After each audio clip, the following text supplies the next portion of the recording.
It was now the day before the Passover festival. Jesus knew that the hour had come for him to leave this world and go to the Father. He had always loved those in the world who were his own, and he loved them to the very end.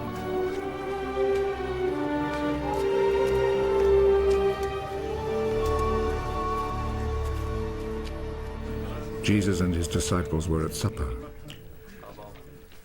The devil had already put into the heart of Judas, the son of Simon Iscariot, the thought of betraying Jesus. Jesus knew that the Father had given him complete power. He knew that he had come from God and was going to God. So he rose from the table, took off his outer garment, and tied a towel round his waist.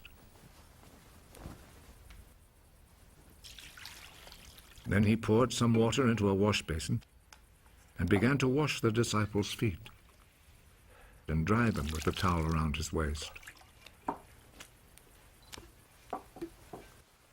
He came to Simon Peter. Are you going to wash my feet, Lord? You do not understand now what I am doing, but you will understand later.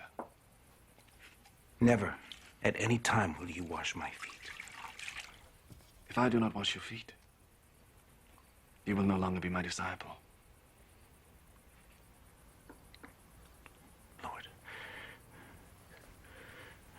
do not wash only my feet, then. Wash my hands and head, too. Those who have taken a bath are completely clean and do not need to wash themselves, except for their feet. All of you are clean.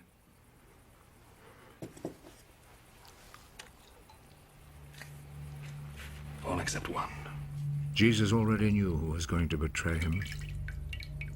That is why he said, all of you except one are clean.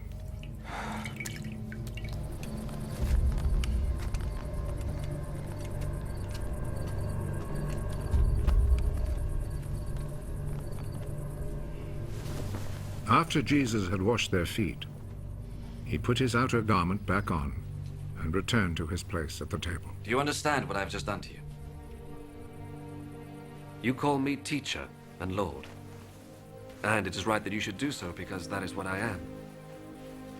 I, your Lord and teacher, have just washed your feet. You then should wash one another's feet. I have set an example for you so that you will do just what I have done for you.